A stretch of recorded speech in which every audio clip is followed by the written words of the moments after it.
యేసుని ప్రేమ ఛానల్కి స్వాగతం.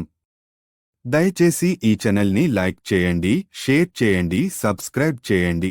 వేద పాఠశాల రేడియో శ్రోతలకు సుస్వాగతం.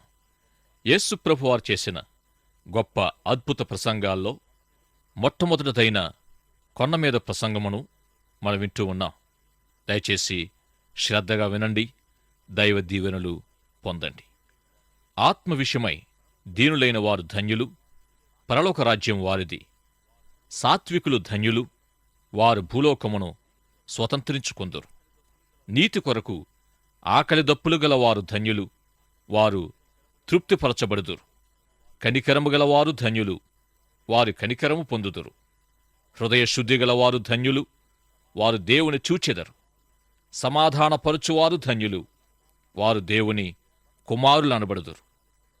కొండమీద ప్రసంగములో ప్రభు బోధించినట్టి 8 ధన్యతల్లోని ఈ 7 ధన్యతలు గలిలయ తీర ప్రాంతపు కొండ దిగువన ఉన్న సమస్యలకు, ప్రశ్నలకు పరిష్కారము కాగోరిన తన శిష్యులకు బోధించారు. వేలాది మందికి పరిచర్య చేస్తూ కూడా యేసు ప్రభు కొంతసేపు వారిని తప్పించుకుని తన శిష్యులకు ఒక సభను ఏర్పాటు చేసి ఈ ధన్యతలను తన శిష్యులకు బోధించారు. లోకానికి ఉప్పై, వెలుగై, ఆయా సమస్యలకు పరిష్కారమై ఉండగోరువారిని యేసు ప్రభు తన యొద్దకు ప్రేమతో ఆహ్వానించి ఆయా పరిష్కార సత్యాల్ని వారికి ప్రబోధించారు. కొండమీద ప్రసంగములో బోధింపబడిన 8 ధన్యతల్లో 4 దిగివచ్చే ధన్యతలు కాగా, మిగిలిన 4 ధన్యతలు బయలు వెళ్లే ధన్యతలై ఉన్నాయి. 4-5 ధన్యతల మధ్య ఆత్మ సంబంధమైన విభజన మనకు కనిపిస్తుంది. మొదటి 4 ధన్యతలు ప్రభు దగ్గరకు రావడాన్ని, ఆయనతో సంబంధం కలిగి ఉండడాన్ని, దేవుని ఎడల మన ఎడల సరి అయిన దృక్పథము కలిగి ఉండడాన్ని గూర్చి మాట్లాడుతున్నాయి. కనికరము గలవారు ధన్యులు, వారు కనికరము పొందుదురు అనే ధన్యత కలిగి ఉన్నప్పుడు, తద్వారా దేవుని ప్రేమను పొందినప్పుడు తదుపరి ధన్యతలు ఇవ్వబడతాయి. 4వ ధన్యత నుండి 8వ ధన్యత వరకు నశిస్తున్న లోకము కొరకు, సమస్యలతో బాధ నొందుతున్న వారి కొరకు పరిష్కారమై ఉండగోరుతూ ఉన్నాం. ఇతరుల పట్ల మనము కనికరము చూపించగోరినప్పుడు లోకానికి ఉప్పై, వెలుగై ఉండగోరువారు కొండ పైభాగము నుండి కొండ దిగువకు రావలసి ఉంటారు. కనికరము కలిగి షరతుల్లేని దేవుని ప్రేమను ఈ లోకానికి అందించగోరినప్పుడు కొండ దిగువ భాగము విశ్వాసికి కనుపరచబడుతుంది. కనికరాన్ని, దేవుని ప్రేమను శుద్ధ హృదయముతో, సరి అయిన విలువలతో, సరి అయిన దృక్పథముతో ఇతరులకు అందించాలి. 7వదిగా సమాధానపరుచువారు ధన్యులు, వారు దేవుని కుమారులనబడుదురు. మానవత విలువలను అనుసరించి సమస్యల మధ్యలో ఉన్నవారి కొరకై ఈ ధన్యత అనుగ్రహించబడింది. దేవుని ప్రేమను ఈ లోకానికి అందించగోరేవారు సకల చెడుగు, లోక మాలిన్యాలను శుద్ధీకరించబడిన హృదయము కలిగి ఉంటారు. వీరికి దేవుడిచ్చిన వాగ్దానము ఏమై ఉందంటే, వారు దేవుని చూచెదరు అనేదే. దేవుని చూడడం అనే దానికి అర్థమేమిటంటే, హృదయశుద్ధి గలవారు దేవుని కార్యాలు చూస్తారు. దేవుని కార్యాలు తమ ద్వారా జరగడం చూస్తారు. హృదయశుద్ధి గలవారు ధన్యులు, వారు దేవుని చూచెదరు అనే ధన్యత తర్వాత సమాధానపరచువారు ధన్యులు, వారు దేవుని కుమారులనబడుదురు అనేదయ్యుంది. దేవుని యొక్క సమాధానానికి ప్రతినిధులైన వారు ధన్యులని ఈ వాక్యం యొక్క అర్థం. ఈ సమాధానపరచుట అనేది సువార్తంశములో ప్రాముఖ్యమైన సత్యమై ఉంది. క్రీస్తు సువార్తలో గొప్ప స్థానము కలిగి ఉన్న సమాధానపరచుట అనేదానికి 2వ కొరింథీ పత్రిక 5వ అధ్యాయం ఒక మంచి వివరణ ఇస్తుంది. పౌలు క్రీస్తును తన జీవిత కేంద్రంగా కలిగి ఉన్న దాన్ని బట్టి కొందరు అతన్ని విమర్శించారు.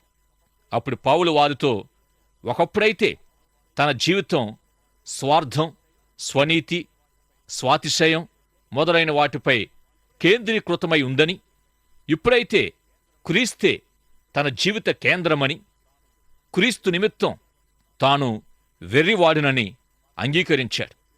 దమస్కు మార్గములో క్రీస్తును కలుసుకున్నప్పటి నుండి తన జీవితం ఒక నూతన సృష్టిగా చేయబడిందని, క్రీస్తు చుట్టూర తన జీవితం పరిభ్రమిస్తుందని పౌలు తెలియజేశాడు. 2 కొరింథీ పత్రిక 5వ అధ్యాయం 13వ వచనం నుండి క్రీస్తునందలి తన తీవ్రతను పౌలు సమర్థించుకుంటూ వచ్చాడు. ఏలయనగా మేము వెర్రివారమైతిమా, దేవుని నిమిత్తమే స్వస్థ బుద్ధి గలవారమైతిమా, మీ నిమిత్తమే క్రీస్తు ప్రేమ మమ్మును బలవంతం చేయుచున్నది. ఎలాగనగా అందరి కొరకు ఒకడు మృతి పొందెను గనుక అందరును మృతి పొందిరనియు, జీవించువారికి మీదట తమ కొరకు కాక తమ నిమిత్తము మృతి పొంది తిరిగి లేచిన వాని కొరకే జీవించుట కొరకు ఆయన అందరి కొరకు మృతి పొందిననియు నిశ్చయించుకొనుచున్నాం. కావున ఇక మీదట మేము శరీర రీతిగా ఎవనినైనను ఎరుగము. కాగా ఎవడైనను క్రీస్తునందున్న ఎడల వాడు నూతన సృష్టి, పాతవి గతించెను, ఇదిగో క్రొత్తవాయెను. సమస్తమును దేవుని వలనైనవి, ఆయన మనలను క్రీస్తు ద్వారా తనతో సమాధానపరుచుకొని ఆ సమాధానపరచు సువార్తను లేక పరిచర్యను మాకు అనుగ్రహించెను. అదేమనగా దేవుడి వారి అపరాధములను వారి మీద మోపక క్రీస్తునందు లోకమును తనతో సమాధానపరుచుకొనుచు ఆ సమాధాన వాక్యమును మాకప్పగించెను. కావున దేవుడు మా ద్వారా వేడుకొనినట్టు యేసుక్రీస్తుకు రాయబారులమై దేవునితో సమాధానపడుడని క్రీస్తు పక్షంగా మిమ్మును బతిమాలుకొనుచున్నాం.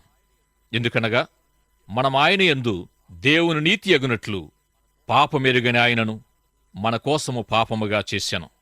కాగా మేమాయనతోటి పనివారమై మీరు పొందిన దేవుని కృపను వ్యర్థము చేసుకునవద్దని మిమ్మను వేడుకొనుచున్నాం. అనుకూల సమయమందు నీ మొర ఆలకించి తిని రక్షణ దినమందు నిన్ను ఆదుకొంటినని ఆయన చెప్పుచున్నాడు గదా. ఇదిగో ఇప్పుడే మిక్కిలి అనుకూలమైన సమయం, ఇదిగో ఇదే రక్షణ దినం. అద్భుతమైన ఈ వాక్యభాగము 7వ ధన్యత యొక్క వివరణగా మనం భావించవచ్చు. లోకాన్ని క్రీస్తుతో సమాధానపరచడానికి సమాధాన పరిచర్యగా పౌలు భక్తుడు తనకు అప్పగింపబడిందని తెలియజేస్తూ వచ్చాడు. సమాధానపరచుట అనే 7వ ధన్యతకు ఈ భాగము మంచి వివరణగా ఉంది. ప్రియులారా, సమాధాన పరిచర్య ఎంతో ధన్యకరమైనది, ఎంతో ఆశీర్వాదకరమైన పరిచర్యగా ఉంది. ఈ విధంగా లోకాన్ని దేవునితో సమాధానపరుచువారు ధన్యులు.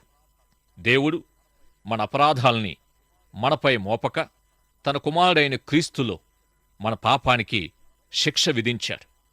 మనందరి శిక్ష ఆయనపైన మోపబడిందనే విషయాన్ని ప్రవక్త అయిన యెషయా తన గ్రంథములో వ్రాస్తూ, గొర్రెలవలే మనమంతా దారి తప్పిపోయామని, మనలో ప్రతివాడు తనకిష్టమైన త్రోవకు తొలిగాడని, గనుక మన దోషం యేసు ప్రభుపై మోపబడిందని తెలియజేశాడు. మన దోషాన్ని పాపాన్ని మోస్తూ శిలువలో మరణించి శిక్ష అనుభవించినప్పుడు దేవునికి మనిషికి మధ్యనున్న ఎడబాటుకు పరిష్కారం ఏర్పడింది. దమస్కు మార్గములో ప్రభు పౌలును ఎదుర్కొన్నప్పుడు దేవునితో తనకు సమాధానం లేదని పౌలు తెలుసుకున్నాడు. తాను దేవుని సంఘాన్నే హింసిస్తున్నాననే సత్యాన్ని పౌలు గుర్తెరిగాడు.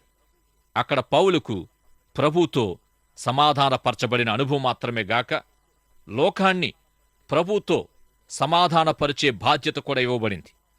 సమాధాన పరిచర్యను, సమాధాన వాక్యాన్ని పౌలు ప్రభు నుండి పొందాడు. దేవుని నుండి పొందుతున్న కృప మీ జీవితములో వృధా కాకుండా ప్రభుతో సమాధాన పడండని పౌలు వారిని అభ్యర్థించాడు.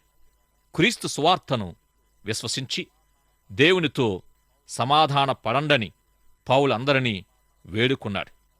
సమాధాన పరిచర్య అనేది పౌలు పరిచర్యగా ఉంది. మత్తయి 5వ అధ్యాయము 9వ వచనములో ప్రభు తన శిష్యుల్ని కొండ దిగువన ఉన్న అనేక సమస్యలతో ఉన్నవారిని చూచారా? వారి సమస్యలకు ముఖ్య కారణం ఏమిటంటే దేవునితో సమాధాన పడకపోవడమే. క్రీస్తునందు విశ్వాసముంచినంత మాత్రాన దేవునితోటి వారి అసమాధానము పరిష్కరించబడి సమాధానపరచబడగలరని ఈ 7వ ధన్యత తెలియజేస్తుంది. అనేక సమస్యలు కాగలిగిన కొండ దిగువ భాగాన్ని మీరు పరిశీలిస్తూ ఉన్నారా అనే ప్రశ్న మన ముందుకొస్తుంది. ఇట్టి సమస్యలు అనేకమైన వాటికి కారణమేమిటంటే దేవునితో సమాధానం లేకపోవడమే అయ్యుంది. దేవునికి వారికి మధ్య సమాధానం లేదు. దేవునితో వారికి ఎడబాటు కలిగి ఉంది. దేవుడు పంపిన క్రీస్తు సువార్తను అంగీకరించడం ద్వారా లేక విశ్వసించడం ద్వారా దేవునితో సమాధాన స్థితిని కలిగి ఉండొచ్చనే సత్యము కొండ దిగువన ఉన్న వారికి ఇంకా తెలియలేదు.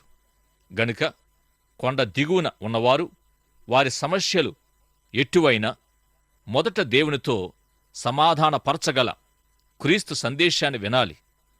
నిన్ను నన్ను లోకమంతటిని కూడా తన మరణం ద్వారా ప్రభు దేవునితో సమాధానపరిచాడు.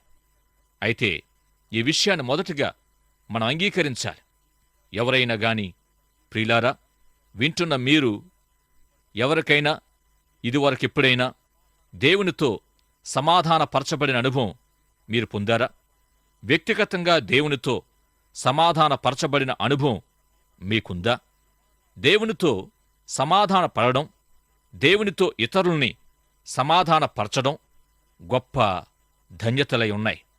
దేవునితో సమాధానం లేని స్థితికి ఫలితం కాగలిగిన నిత్య నరకాన్ని గూర్చి బోధించబడినప్పుడు ఇదొక దుర్వార్తగానే వినిపిస్తుంది, కాని శుభవార్త అనిపించదు. నరకాన్ని గూర్చిన సమాచారములో మనిషికి ఎటువంటి మంచి మేలు లేదు. అయితే క్రీస్తు సువార్తలో మనిషికి మేలు అంటే రక్షణ, విడుదల ఉంది. కొందరు నరకములో పడవేయబడి నిరంతరము కాలడాన్ని గూర్చి సూటిగా బోధిస్తారు. అయితే ప్రియులరా, ఇప్పుడు మనమెవరూ నరకానికి వెళ్ళనవసరం లేదు. నరకాన్ని, సదరు నిత్య శిక్ష అంతటినీ యేసు ప్రభు శిలువలో భరించారు. మన పాపాలు, దోషాలు అన్నిటిని కూడా మనపై మోపబడే అవకాశం లేదు. మన శిక్ష యావత్తు ప్రభువే భరించి ఆయనను విశ్వసించే మనకోసం నిత్య నరక శిక్షను రద్దు చేశారు. ఈ విధంగా యేసు ప్రభు 2000 సంవత్సరాల నాడే మన కొరకు రక్షణ కార్యం జరిగించారు. ఒకానొక యుద్ధ సమయములో అనేకులు ప్రాణాలు పోగొట్టుకుంటున్నారు. ఆ సమయములో దెబ్బతిన్న ఒక బోధకుడు పైకి లేచి నడవలేక ఉన్నప్పటికీ ప్రాకుతూనే తన చుట్టూ అక్కడక్కడ పడి ఉన్న వారి దగ్గరికి వెళ్ళి వారి చెవుల్లో ఏదో చెబుతూ వెళుతున్నాడు. వారి మధ్యలో ఒక అవిశ్వాసి, ఆ అధికారి ఆ విధంగా ప్రాకుతూ దేగుతూ లేవకపోతున్నాగాని ప్రక్కవారి చెవుల్లో చెబుతున్నదేమిటని ఆలోచిస్తున్నాడు గాని చావబోతున్న వారికి ఆ బోధకుడు క్రీస్తు సమాధాన సువార్తను అత్యవసర ప్రాతిపదికపై అందిస్తున్నాడనే సత్యాన్ని ఆ అవిశ్వాసి తెలుసుకోలేకపోయాడు. అంతలోనే మరొక తుపాకీ గుండు ఆ బోధకునికి తగలడంతో బహుశా చనిపోయాడేమో. ఇక పాక్కుంటూ వెళ్ళి ఎవరికి సువార్త చెప్పలేకపోయాడు. సమాధానపరుచువారు ధన్యులు, వారు దేవుని కుమారులనబడతారు అనే వాక్య ప్రకారం ఆ బోధకుడు సమాధాన సువార్తను ప్రకటించి సమాధాన పరిచర్యను జరిగించాడు. తరువాత కొన్నాళ్లకు ఈ సంఘటన గూర్చి అర్థం చేసుకోలేకపోయినా ఆ విశ్వాసి మన వేద పాఠశాల ఆంగ్ల బోధకుని కలిసి ఈ విషయమై విచారించినప్పుడు అతనికి జవాబు దొరికింది. పౌలు కొరింథీయులకు రాసిన 2వ పత్రికలో సమాధాన పరిచర్య, సమాధాన వాక్యం, సమాధాన సువార్తను గూర్చి వివరించాడు. సమాధానపరుచువారు ధన్యులు, వారు దేవుని కుమారులనబడతారు. దేవునితో సమాధాన పడని వారి జీవితాల్లో సమాధాన పడిన వారే సమాధాన పరిచర్యను జరిగించాలనేది సమాధానకారకుడైన దేవుని చిత్తమై ఉంది. ఈ విధంగా యేసు ప్రభు తనతో సమాధాన పడిన వారిని సమాధాన పరిచారకులుగా కొండ దిగువన ఉన్నవారి సమస్యల నిమిత్తం, వేలాది ప్రజల నిమిత్తం లేక లక్షలాది ప్రజల నిమిత్తం నియమించాడు. ఇతరులను క్షమించుట ద్వారా వారిని దేవునితోటి సమాధానాన్ని పొందడానికి గాను నడిపించగలం. ఒక భక్తుడు, కోల్సన్ అనే భక్తుడు, ప్రేమగల దేవుడు అనే తన గ్రంథములో సమాధాన పరిచర్యను గూర్చి చాలా అద్భుతంగా వ్రాశాడు. మన నమ్మకాలకు, మన నైతిక విలువలకు, మన ఆశయాలకు భిన్నంగా జీవించేవారిని క్షమించడం ద్వారా కూడా వారిని క్రీస్తు చెంతకు నడిపించి దేవునితో సమాధానపరచగలమనే సత్యాన్ని కోల్సన్ అనే భక్తుడు వివరంగా తన గ్రంథములో తెలియజేశాడు. మనకు వ్యతిరేకంగా ఉన్నవారిని ద్వేషించడం కంటే క్షమించడం వారి రక్షణకు సహాయపడుతుంది. దేవునితో సమాధానపరచబడుట అనే అద్భుత అనుభవానికి వారిని నడిపిస్తుంది. ఈ విధంగా సమాధానపరచువారు, నీతి నిమిత్తం హింసించబడే వారు ధన్యులనే ధన్యత ఒకదాని వెంట ఒకటి వెళుతుంది. ఆంగ్ల రచయిత కోల్సన్ వ్రాసిన ప్రేమగల దేవుడు అనే తన పుస్తకములోని అధ్యాయం వెంట అధ్యాయములో దేవుణ్ణి ప్రేమించుటను గూర్చి కూడా ఎన్నో ఉదాహరణలు వ్రాసుకొచ్చాడు. యూదుడైన ఒక వైద్యుడు రాజకీయ నేరంపై సైబేరియాలోని గులగ్ అనే ప్రాంతములో ఉంచబడ్డాడు. ఆ కాలంలో అతనికి తన యోధా మత సిద్ధాంతాలు అతనికేమాత్రం సహాయపడలేదు. ఒక వైద్యునిగా అతడు తన మనస్సాక్షికి విరుద్ధమైన పనులు చేయడానికి బలవంతపరచబడ్డాడు. కాని తన జీవితాన్ని సుఖమయం చేసుకోవడానికి అతడు ఆయా ప్రేరణలకు లోబడి జీవించాడు. అయినప్పటికీ తను తాను ద్వేషించుకుంటూనే వచ్చాడు. ఈ విధంగా ఉంటూ ఒకనాటి రాత్రి ఒక విశ్వాసి ప్రభు శిష్యులకు నేర్పిన ప్రార్థన వల్లిస్తూ ఉండగా లేక ప్రార్థిస్తూ ఉండగా, మా రుణస్థులను మేము క్షమించిన ప్రకారం మా రుణములను క్షమించుము అనే వాక్యాన్ని లేక ప్రార్థనలో ఉన్న భాగాన్ని క్షుణ్ణంగా విన్నాడు. ఇలాంటి ప్రార్థన, ఇలాంటి సత్యము అంతకుముందెన్నడూ అతడు వినలేదు. ఎవరైతే ఈ ప్రార్థన చెప్పారో ఆ విశ్వాసి దగ్గరికి వెళ్ళి ఎంతో ఆసక్తిగా పరలోక ప్రార్థన గూర్చి విచారించి తెలుసుకుని క్రీస్తులోనికి నడిపించబడ్డాడు. దేవునితో సమాధానపరచబడుట అనే అద్భుత అనుభవాన్ని విశ్వాసి అనుభవించాడు. మరుసటి రోజు ఒక రోగికి ఈ వైద్యుడు కడుపు క్యాన్సర్ నిమిత్తం శస్త్రచికిత్స చేయవలసొచ్చింది. ఈ శస్త్రచికిత్స అతని శిక్షలో ఒక భాగమయ్యుంది. బహుశా బ్రతకడానికి సాధ్యం కాని రోగులు ఇతనికి అప్పగించబడేవారేమో. ఎలా అయితేనేం ఆ క్యాన్సర్ రోగికి ఆపరేషన్ చేశాడు. ఆ రోగికి మత్తు వదిలిన తర్వాత ఈ వైద్యుడు తాను పొందిన అనుభవంగా క్రీస్తు సువార్తను, సమాధాన వాక్యాన్ని ఆ రోగికి తెలియజేశాడు. బ్రతకడానికి అవకాశము లేని ఆ రోగి ప్రభువును అంగీకరించి రక్షణ పొంది జీవించాడు. అంతవరకు తన మనస్సాక్షికి వ్యతిరేకంగా తప్పుడు విధానములో ఏవో అనుమతి పత్రాలపై సంతకం చేస్తూ వచ్చిన వైద్యుడు ఇకపై అలా చేయనని ఖచ్చితంగా చెప్పాడు. ఆ వైద్యుణ్ణి వారు ఆ రాత్రి చావుగొట్టారు. ఈ వైద్యుని ద్వారా ప్రభువును తెలుసుకొని బ్రతికిన క్యాన్సర్ రోగి తరువాత క్రీస్తు సమాధాన సువార్తను ఎందరికో ప్రకటించాడు. ఈ విధంగా దేవునితో సమాధాన పడని వారికి దేవుని సమాధాన సువార్తను సమాధాన పడినవారే అందించాలనేది సమాధానకర్త అయిన దేవుని చిత్తమయ్యుంది. ఈ సాదృశ్యములో సమాధాన పరుచుట, నీతి నిమిత్తం, సువార్త నిమిత్తం హింసించబడుట అనేవి ఒకదాని వెంట ఒకటిగా వెళుతున్నాయి. సమాధాన పరుచువారు ధన్యులు, వారు దేవుని కుమారులనబడుదురు. నీతి నిమిత్తము హింసింపబడువారు ధన్యులు, పరలోక రాజ్యం వారిది. సమాధాన పరిచారకులు ఎక్కడ పోరాటం ఉందో, ఎక్కడ తగువులాటలు చీలికలు ఉన్నాయో అక్కడ సమాధాన సువార్త ప్రకటించాలి. ఉదాహరణకు పోరాటము యొక్క తీవ్రత కలిగిన ప్రాంతాలకు మనం వెళ్ళి సమాధాన సువార్త వారికి అందించాలి. ఎక్కడ ప్రమాదముందో, ఎక్కడ అశాంతి అసమాధానము రాజ్యమేలుతున్నాయో అట్టి చోట్ల దేవుని సమాధాన సువార్తను మనము ప్రకటించాలి. ప్రియ శ్రోతలారా, ప్రభువైన యేసుక్రీస్తునందు విశ్వాసముంచి దేవునితో సమాధానం పొందుకొని మీరు జీవిస్తూ ఉన్నారా?